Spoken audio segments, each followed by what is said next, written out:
All right, let's move on to Saturday. Let's talk let's talk a little Iron Bowl. By the way, this game used to be played in Birmingham, which is like famous for its steel, which is how it got its nickname, the Iron Bowl. Now they rotate stadiums. Alabama shade over a 3-touchdown favorite here. I mean, Auburn maybe could go to a bowl. I'm hearing they're going to go to the Birmingham Bowl anyway, even if they lose, if there's not enough teams. But this game was a thriller last year. Auburn took it to multiple overtimes as over a 3-touchdown underdog. Can they do it again? Like there's cracks in this Alabama team, but will Alabama just say, hey, you're one-dimensional, you can't throw it? Are they going to be able to shut them down? Does the Cadillac magic end on the road? How do you see this playing out? Well, I mean, there's a lot of injury news, especially on the Alabama side. Jahmyr Gibbs returned to practice yesterday, yesterday being Monday. Eli Ricks has cleared concussion protocol, so you expect them to play, but Cameron Latou is still dealing with a twisted ankle. And left tackle Tyler Steen, the transfer came in. He was injured against Austin Peay, so I don't know what Alabama was going to do at the left tackle position. And there's a lot of pro prospects here, and you don't know, like, is this the last game they're ever going to play? What is their mindset going into the Iron Bowl? And that's Bryce Young, Will Anderson, Jordan Battle, Brian Branch, Malachi Moore. Is a lot. I mean, a lot of last game stuff going on here for Alabama. So it's kind of hard to predict like where their headspace is at. Is this a come together moment, or is this a get it done and move on kind of thing? But listen, Auburn has won, 2 straight after going to overtime with Mississippi State. They had a 13-10 win over Texas A&M. Tank went for 121 yards.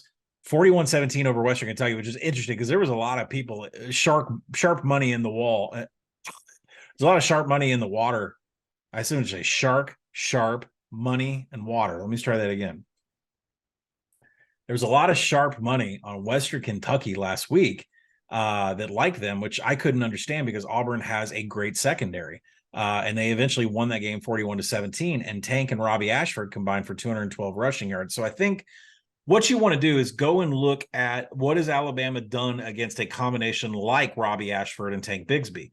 Jackson Dart had just 35 yards. Quinshon Judkins did all the damage for Ole Miss.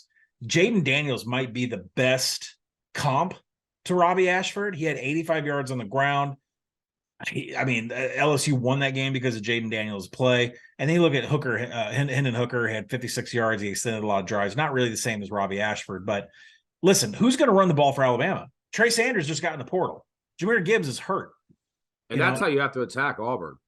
Yeah. Their run defense is bad. And then if Alabama doesn't have that, and then Bryce Young, who's I think is still a little hurt, probably not willing to really run all over the field here in a game that's maybe like the last with the draft coming up. And I think the number's already inflated. I think it's more Cadillac magic. Yeah, I don't know if they're going to win. I'm not going to say. I'm saying to cover. Yeah, to cover. To cover. Like it. Yeah, this Alabama team it's not. There's holes. Like even if you look at their run defense, it's like the line yards, the offensive line. Like nothing is jumping off the page. And look at all the spots this year. It's like the Texas A&M game. That's a slam spot for Saban. They won 24-20 at home. They lose at LSU outright. Then, Ole Miss should be coming off the LSU loss. Don't cover again. Over and over again this year, they are just there's just issues on this roster. The lack of explosive pass has when we go into 2023 season, if they do not fix a lack of explosive passing on offense, then it's just going to be more of the same for Alabama.